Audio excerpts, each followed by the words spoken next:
Hi everyone, in this tutorial I will show you how to crochet an unusual and easy spiral pattern. For this crochet you can use any yarn, but bulky yarn is best. You can choose different colors of threads that you like. This pattern is suitable for crocheting a plaid, clothing or bag. In this way you can crochet a floor mat or a tablecloth. So this easy crochet pattern is suitable for beginners. Now I will show you the crochet process step by step.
I pick up the thread on the hook 5 times. You can pick up the thread on the hook more times, then the pattern will be large.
And that's it.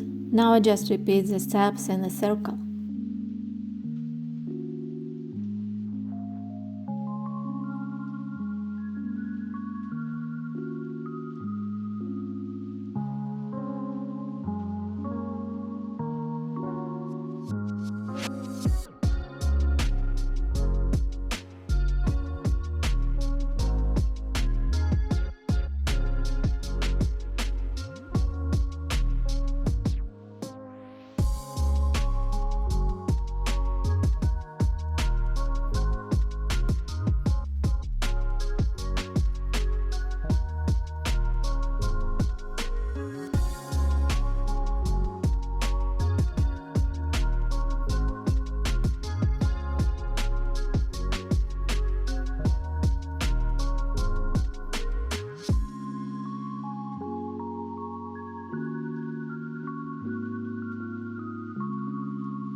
Here I picked up the thread on the hook 5 times and here 10 times.